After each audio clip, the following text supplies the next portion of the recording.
చాలామంది ఎలా ఆలోచిస్తారంటే, అమ్మో!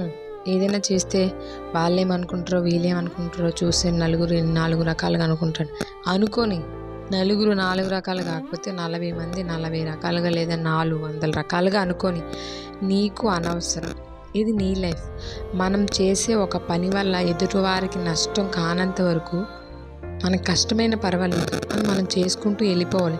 నలుగురు ఏమనుకుంటారో, 100 మంది ఏమనుకుంటారు, నీకేంటి? నీ కష్టమైన రోజు వాళ్ళు వచ్చారా?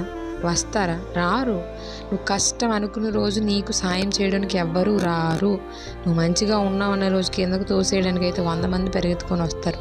చాడీలు చెప్పుకునే వాళ్ళు చెప్పుకొని నీకేంటి పని? నీ లైఫ్ నీ ఇష్టం కదా.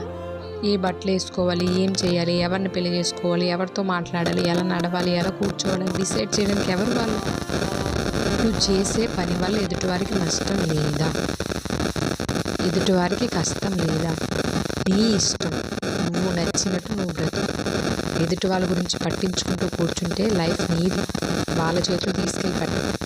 నీ లైఫ్ నువ్వు హ్యాపీగా నచ్చినట్టు బ్రతుకు. Ignore all.